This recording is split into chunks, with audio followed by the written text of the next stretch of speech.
Shalom saudara, mari kita akan mulai prayer, kita berdoa. Bapa di sorga, kami bersyukur atas sepanjang hari ini Tuhan telah mempertemukan kami di dalam ibadah prayer meskipun online. Tuhan berkati di dalam nama Tuhan Yesus. Amin. Haleluya.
Diam-mu pimpin langkahku setiap waktu dan berjalan dalam roh-Mu. Nyatakan Tuhan, nyatakan Tuhan kemuliaan-Mu dan berjalan denganku,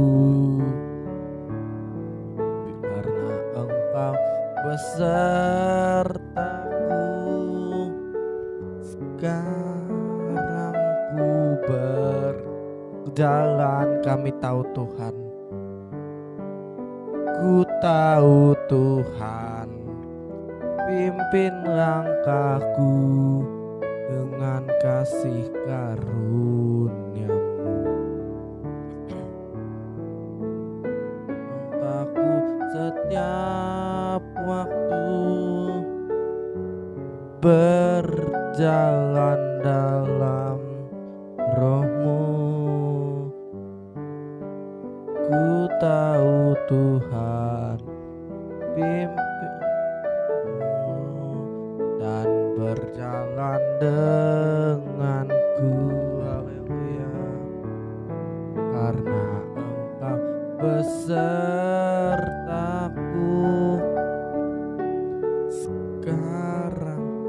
Sekarang ku berjalan, kami perlu Tuhan. Ku tahu Tuhan, pimpin langkahku dengan kasih karunia-Mu. Pimpin langkahku setiap waktu berjalan dalam roh-Mu. Nyatakan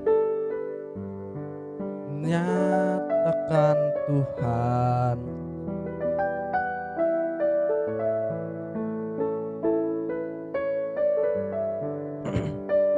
haleluya.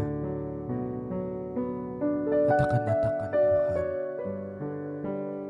kemuliaan-Mu dan berjalan denganku. Nyatakan Tuhan kemuliaan-Mu dan berjalan denganku. Haleluya, mari sembah Dia.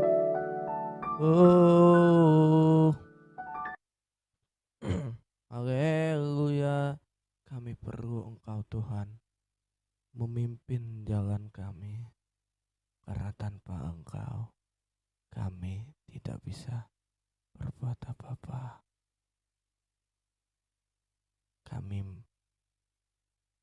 Haleluya. Engkau yang menemukan setiap kami. Sembah Dia. Haleluya.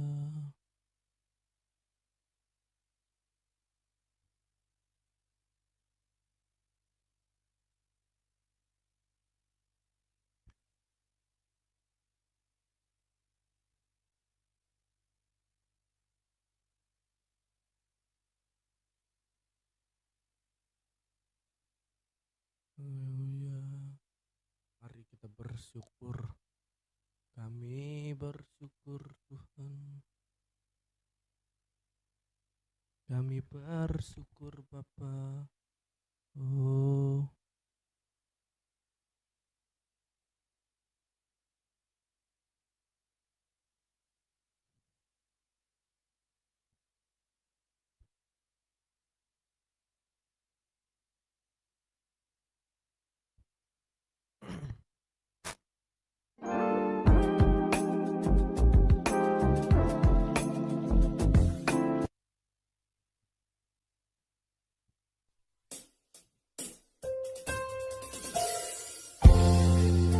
kami bersyukur buat kasih setiamu di dalam hidup kami.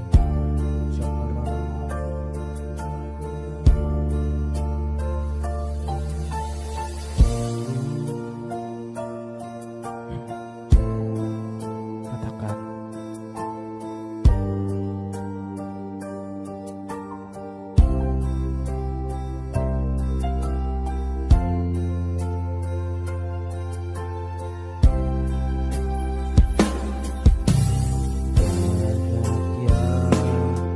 kau berbuat di dalam hidupku, rancangan indahmu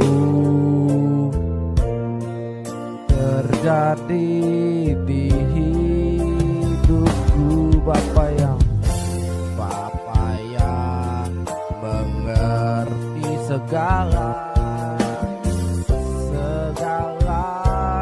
yang ku perlu, kasih-Mu sempurna, nyata dalam hidupku.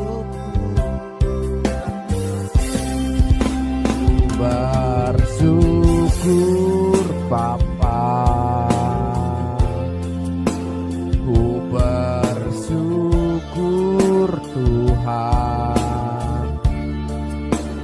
buat kasih setiamu di dalam hidupku.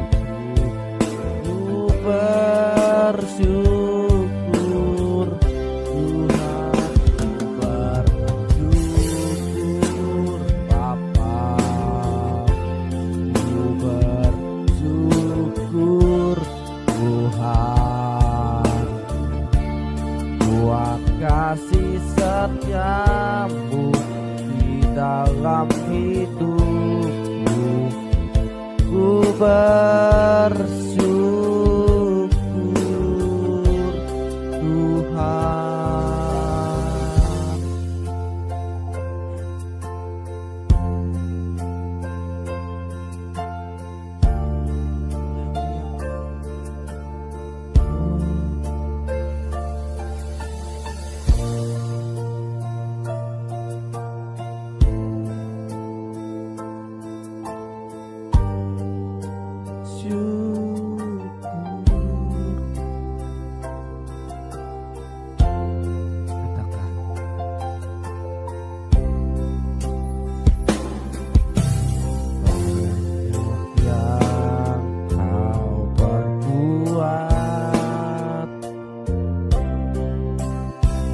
Dalam hidupku, sebab rancangan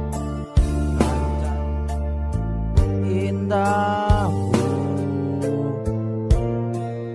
terjadi di hidupku. Bapa yang mengerti segala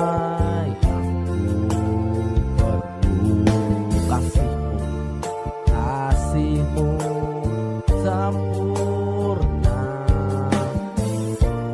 nyata dalam hidup.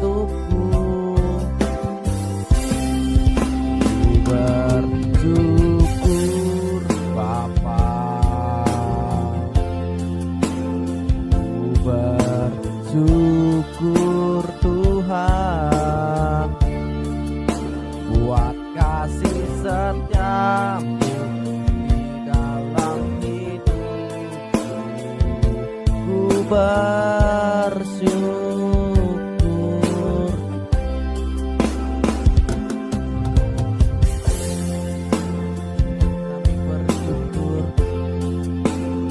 Kami bersyukur Tuhan karena di dalam setiap kami bersyukur.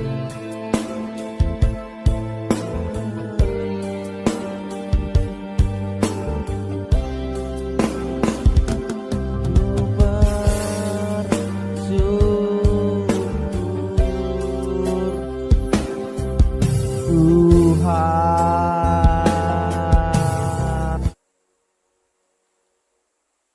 Kami siap untuk mendengarkan firman-Mu. Kami sujud di hadapan tahta suci-Mu, tahta kasih karunia untuk mendapat sebuah pewahyuan dari Tuhan, bahwa kami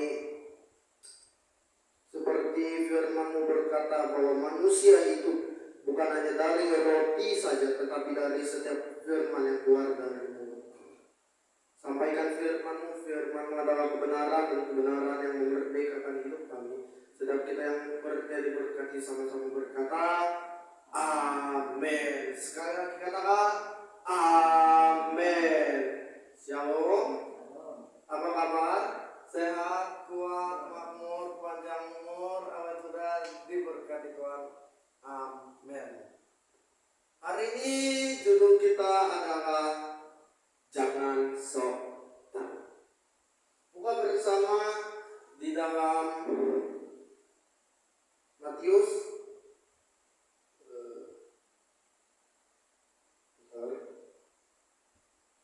pasal yang ke-16.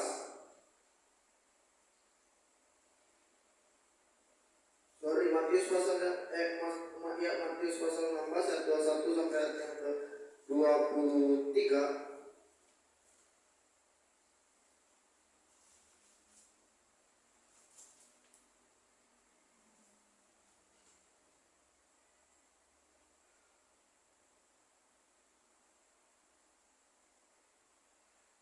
Karena hanya 3 ayat, kita akan membaca secara bersama-sama. Sejak waktu itu, Yesus mulai menyatakan kepada murid-muridnya bahwa ia harus pergi ke Yerusalem dan menanggung banyak penderitaan dari pihak tua-tua, imam-imam, kepala-kepala, dan ahli-ahli Taurat, lalu dibunuh dan dibangkitkan pada hari ketiga. Tetapi Petrus menarik Yesus ke samping dan menegur dia, katanya, Tuhan, kiranya Allah menjauhkan hal itu sekali-kali tak akan menimpa engkau. Maka Yesus berpaling dan berkata kepada Petrus, Enyala iblis, sebab engkau suatu batu sandungan bagiku, sebab engkau bukan memikirkan apa yang dipikirkan Allah, melainkan apa yang dipikirkan manusia. Ketika kita membahas tema kita pada hari ini adalah suatu tema yang sangat sulit. Jangan sok tahu. Kalau dalam istilah anak muda, istilahnya adalah jangan sotoy. Ada lucu. Tapi faktanya bahwa Petrus ini sangat mirip dengan apa yang kita rasakan, kita lakukan, dan kita terapkan dalam hidup kita, yaitu sok tahu. Dia berkata bahwa sejak waktu itu Yesus mulai menyatakan kepada murid-muridnya bahwa ia harus pergi ke Yerusalem, bla bla dan seterusnya. Ayat 2 berkata, Petrus menarik Yesus ke samping dan menegur dia, katanya, Tuhan, kiranya Allah menjauhkan hal itu, sekali-kali tidak akan menimpa. Petrus adalah memikirkan hal-hal pikiran duniawi, bukan pikiran Kristus. Dalam Matius pasal 16 ayat 22, dia bilang, Tuhan, kiranya Allah menjauhkan itu Hal itu sekali-kali gak akan nimpa engkau. Datangnya kayak rohani, kayak mau membela Yesus, kayak mau menghalang-halangi Yesus agar dia nggak mati, agar dia tetap sama murid-muridnya. Kelihatannya kayak rohani, tetapi Yesus berkata apa? Engkau suatu batu sandungan. Kalau kita gas, kalau kita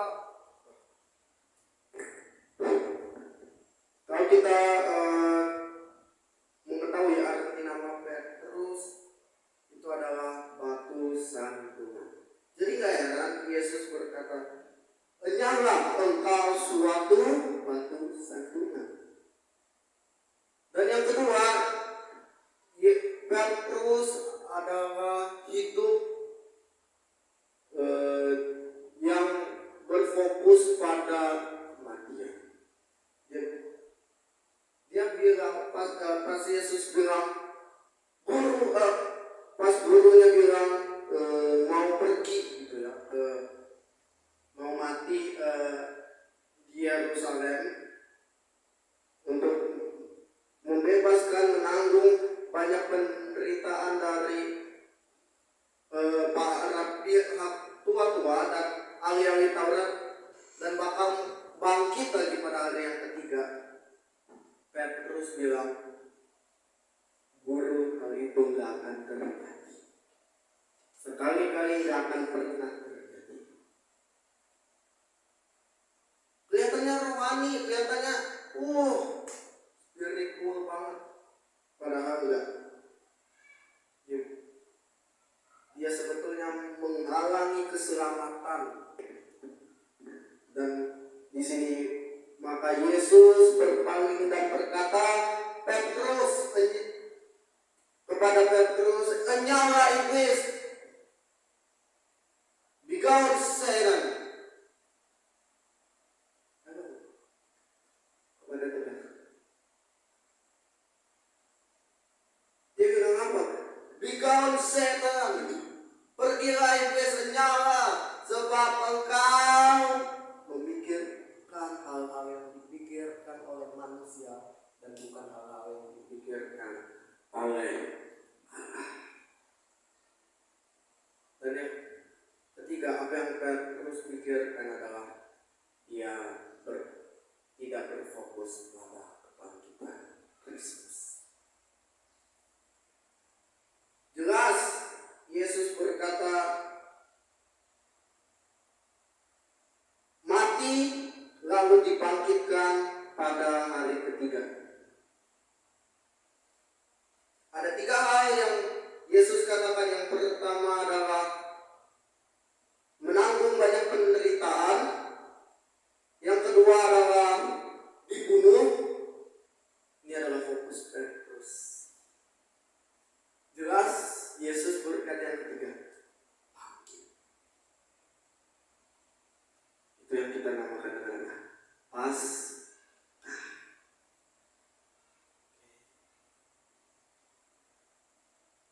Petrus di sini sama seperti kita yang nggak fokus pada kebangkitan Kristus.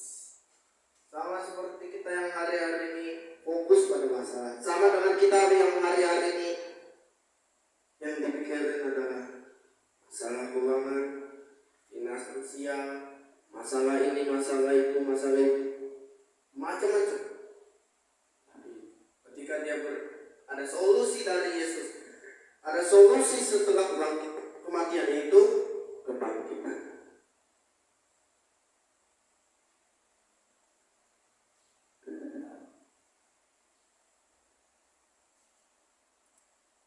Yang diinginkan Yesus dari Petrus adalah yang pertama, kita melihat bahwa fokus pada kebangkitan. Ya.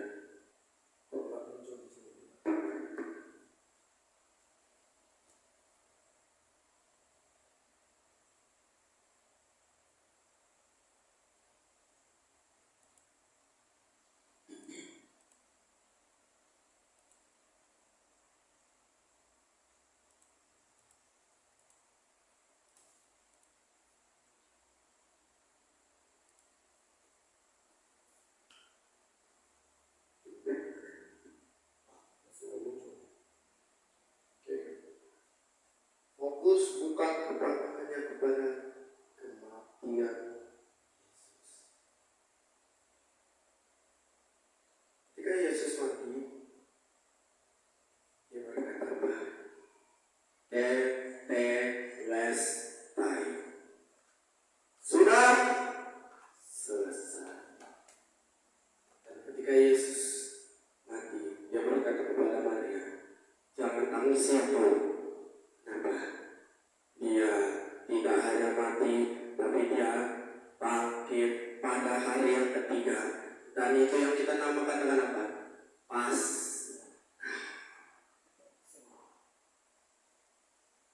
Ada satu kepanjangan dari Paskah yang sangat unik.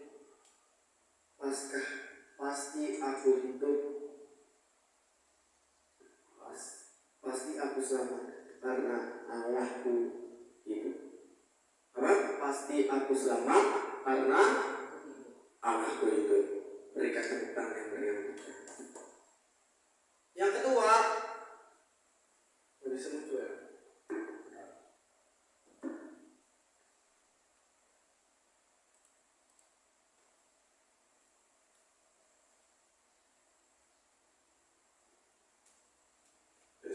Buat yang kedua, satu, hidup dengan hidup dengan pikiran.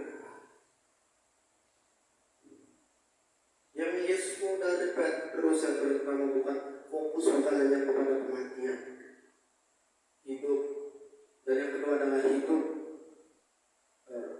dengan pikiran Allah, God's mind, pikirannya Allah, bukan dengan pikiran Petrus itu sendiri.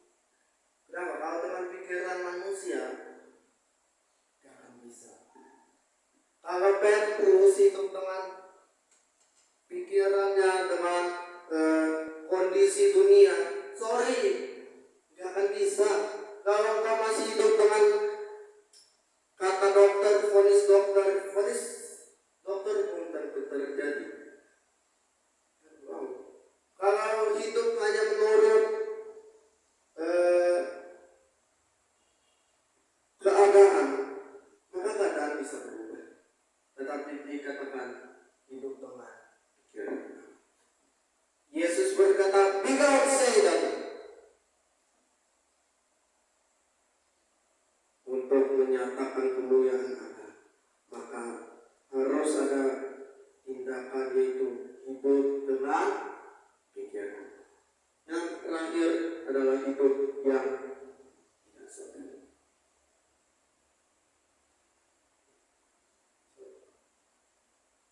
Saat kita hidup dengan pikiran Allah, saat kita hidup tidak tahu, saat kita fokus bukan hanya kepada apa yang mati dalam hidup kita, maka Yohanes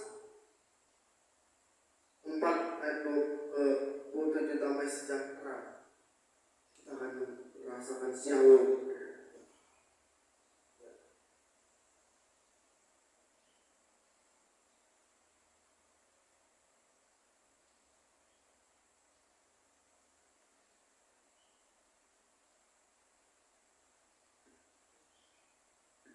Harus bolak-balik ya karena mouse-nya berbeda.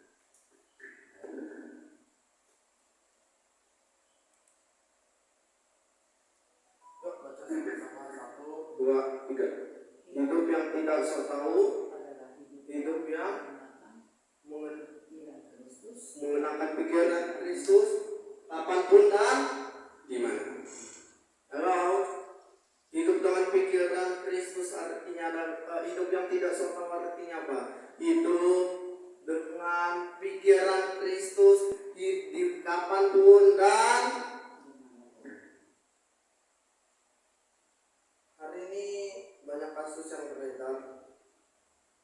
Dunia bukan semakin baik, kebalikannya dunia semakin baik. Kalau kita hidup dengan keadaan, maka keadaan bisa berubah. Kalau kita hidup hanya dengan modal, kalau kita hidup berpikir modal ini nggak cukup, maka nggak cukup. Kalau kita hidup yang terjadi, maka keadaan kita nggak gitu-gitu terus. Gak heran orang bilang apa? Kok hidup gue gini terus? Ya karena dulunya mikir hidup gitu-gitu mulu. Dia berkata, become Satan berarti ada sesuatu hal yang setan lakukan dalam diri Petrus, yaitu apa? Fokusnya kepada kematian, fokusnya kepada hanya kepada kematian, masalah, problema, dan bukan fokus terhadap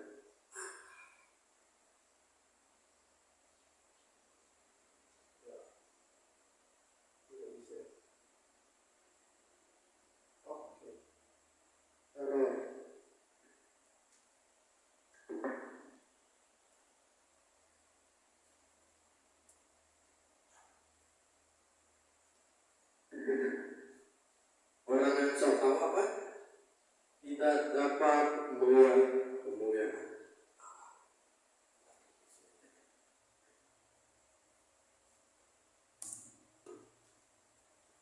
Janganlah kamu Roma 12:2. Janganlah kamu menjadi serupa dengan dunia ini, tetapi berubahlah oleh pembaharuan akal budi, sehingga kamu dapat membedakan manakah kehendak Allah, apa yang baik, yang berkenan kepada Allah, dan yang sempurna. Katakan yang sempurna. Jadi ketika kita hidup dengan pikiran Kristus, maka kita bisa merasakan hal yang sempurna yang kayak Kristus lakukan bagi kita.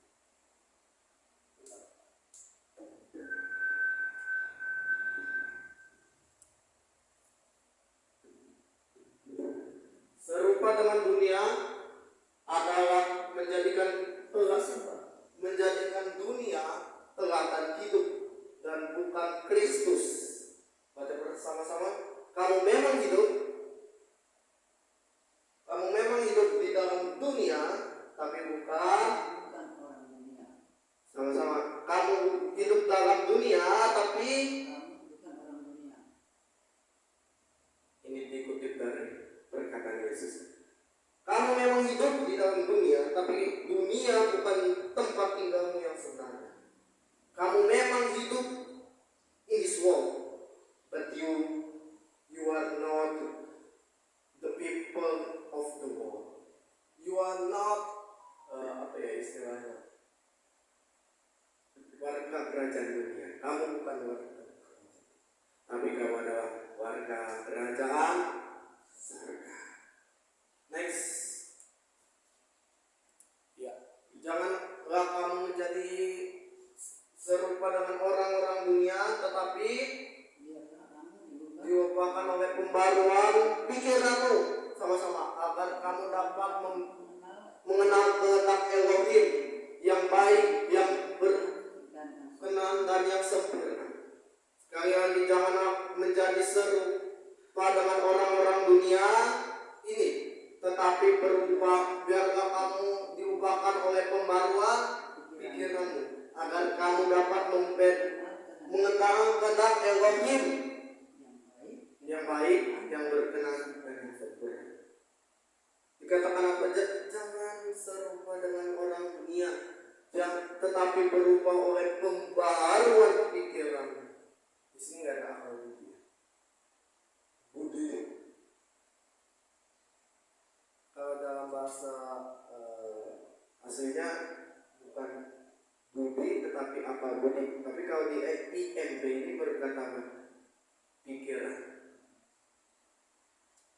Makanya pikiran, hati, dan kehendak itu berhubungan, beda-beda tipis. 11-12 kali sebenarnya gitu ya.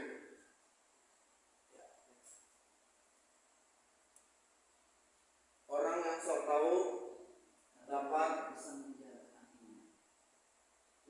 tidak bisa menjaga hatinya. Amsal pasal 4 ayat 23. Jagalah di tengah segala kewaspadaan. Kenapa jaga hati dengan segala kewaspadaan? Karena dari situlah terpancar kehidupan. Versi lain,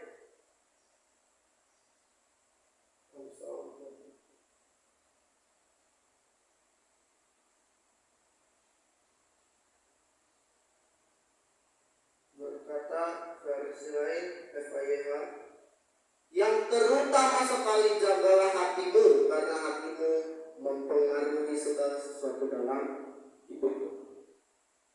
Yang terutama sekali jagalah hatimu, karena hatimu mempengaruhi segala sesuatu dalam hidupmu. Next. Iya, menjaga hati sama dengan menjaga hidup. Hatimu baik, hidupmu.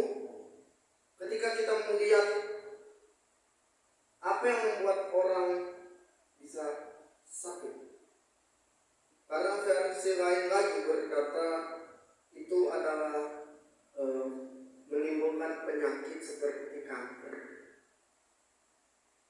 Dan di yang kalau salah.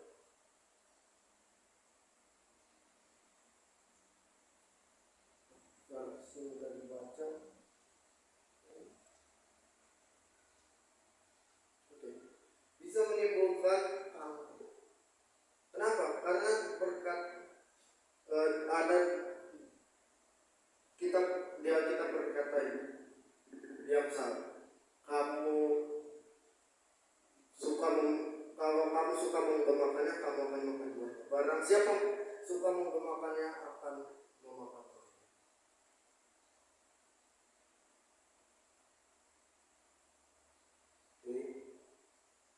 Coba kita lihat MD berkata begini, betul juga. Di atas segala-galanya hati-hatilah terhadap yang kau pikirkan, karena pikiranmu mengendalikan hidupmu.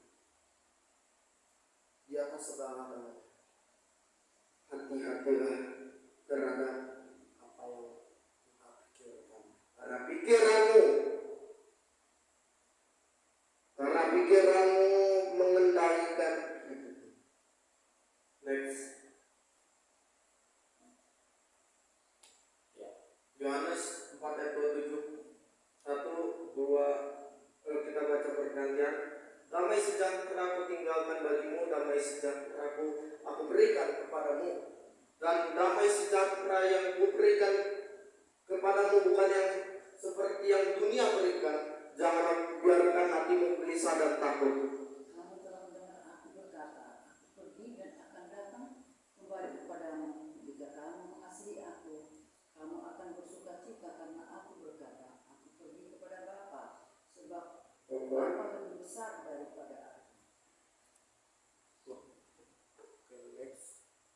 Dan sekarang aku telah mengatakannya kepadamu sebelum hal itu terjadi, supaya bila mana hal itu terjadi, kamu dapat percaya. 30. Aku tidak akan membicarakan banyak hal lagi dengan kamu, karena penguasa dunia ini sedang datang, tetapi dia tidak berarti apapun bagiku. Namun supaya dunia tahu bahwa aku mengasihi Bapa dan aku melakukan segala sesuatu yang diperintahkan Bapa kepadaku. Bangunlah, marilah kita pergi dari sini. Damai sejahtera aku tinggalkan bagimu, damai sejahtera aku berikan kepadamu. Dan damai sejahtera yang kuberikan gak sama, bukan seperti yang dunia berikan. Jangan biarkan hatimu gelisah dan takut. Kita gak bisa bilang sama orang, jangan biarkan hatimu gelisah dan takut. Tapi kita bisa bilang ke diri kita, jangan biarkan hatiku gelisah dan takut. Sorry to say that. You can't say to people, you can't tell to people, don't be fear, don't be afraid. But Tell to your heart, don't be fear, don't be afraid. Kau nggak bisa bilang jangan takut ke orang. Bisa sih bisa, tapi kita nggak bisa mengontrol.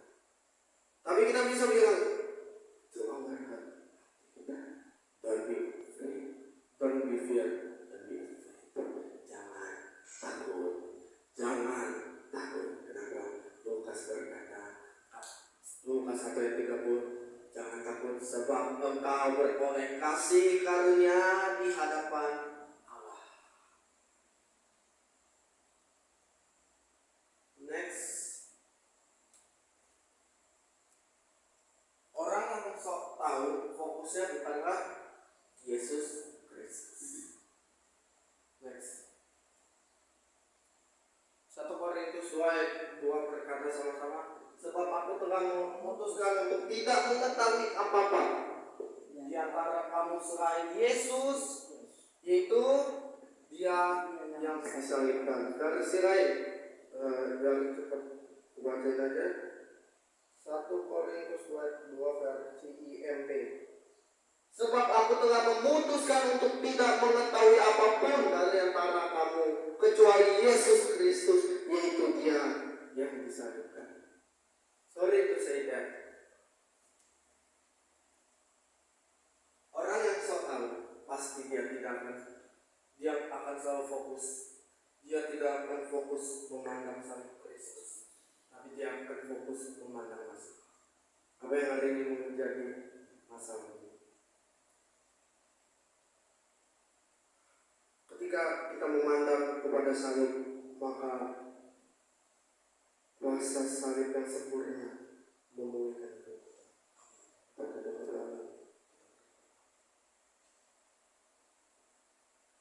Sebab aku telah memutuskan untuk tidak mengetahui apapun dari antara kamu kecuali Yesus Kristus yang Dia yang disalibkan. Hari ini, siapapun kita fokus kepada salib. Jangan jadi orang yang sok tahu. Apa yang membuat Petrus tidak dapat memandang tubuhnya adalah karena dia sok tahu. Apa yang membuat Ayub susah untuk mengalami pemulihan karena dia sok tahu. Dia berkata, Tuhan yang memberi, Tuhan yang mengambil. Yang memberi adalah Tuhan, tetapi yang mengambil semua adalah kalaupun Tuhan mengambil apapun dalam hidupmu, bukan berarti Tuhan jahat, bukan berarti Tuhan kejam, bukan berarti Tuhan pelit, tetapi Dia akan menggantikannya 100.000 kali lipat, berlipat-lipat. Kalau Tuhan memulihkan hidupmu, nggak akan sama dari sebelum kau mengalami kejatuhan. Kalau kau sebelum mengalami pemulihan berada di titik ini dan turun di titik ini, nggak mungkin akan di sini lagi pemulihannya, tetapi akan naik di atasnya. Kita nyanyikan Yesus mendengar lebih dari aku doakan. Yesus menjawab lebih dari yang dengan. Gak selalu Tuhan jawab doaku, gak selalu Tuhan menjawab apa yang Tuhan harapkan. Dia jadikan semangat. Firman Tuhan saja gak selalu Tuhan bilang iya, gak selalu Tuhan menjawab seperti yang kita inginkan, tapi waktunya selalu yang tepat pada waktunya. Katakan, katakan dari hatimu,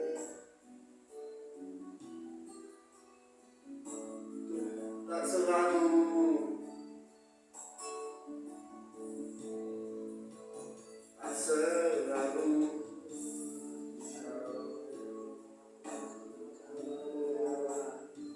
hari ini siapapun, apapun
kami adalah milik Elohim Allah itu sendiri.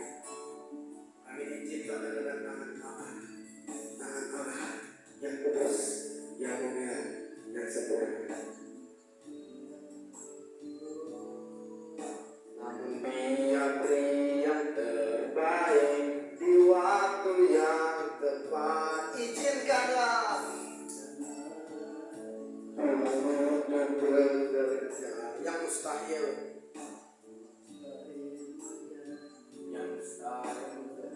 oleh karena percaya. Yesus. Terimalah berkat dari Allah Bapa dan cinta kasih dari Tuhan Yesus Kristus dan persekutuan dari Allah Roh Kudus menyertai kita dari sekarang dan sampai selama-lamanya. Yang percaya diberkati Tuhan, sama-sama kita katakan amin.